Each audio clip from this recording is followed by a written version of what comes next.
It's National Watermelon Day, so let's pipe this cake covered in watermelon slices. The first thing I want to do is prepare my piping bag with two tones, white and pink. Add some white buttercream into a piping bag fitted with tip 125. Use a bench scraper to cleanly push all of it to one side so we can create a clear line of white. Now carefully fill the rest of the bag with pink buttercream, making sure not to disturb that white line too much. We want there to be a clear distinction between the two shades when we pipe. Okay, push everything down towards the nozzle and we're good to go. Tip 125 is shaped like a large teardrop, so try to make sure the white lines up with the wider opening of the tip and the pink towards the more narrow side.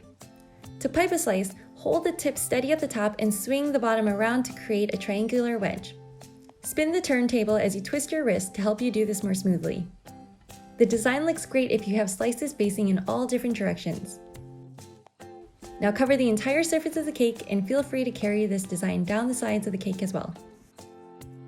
This is really starting to come together, and you can tell that having the two shades of buttercream in the same piping bag creates a seamless transition between both colors. Using an offset spatula, clean any of the buttercream that is hanging off the edge of the cake. Now let's take a bright green buttercream and pipe the skin of the watermelon. Any small circle tip will do for this, but I'm using tip number 4. Closely follow the curve of each slice and pipe a line of green. That really makes each one pop, and it's starting to look really cute. What do you want more right now, a slice of watermelon or a slice of this cake? Again, clean up any extra buttercream with an offset.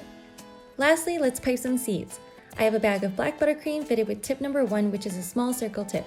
Place a few seeds on each slice. I like to keep each one slightly different so that they have their own character. Alright, looking good. Watermelon is such a refreshing fruit to eat during the hot summer days, and now you can have a slice of cake with it too. Here's a finished buttercream watermelon pattern cake. Hope you enjoyed it!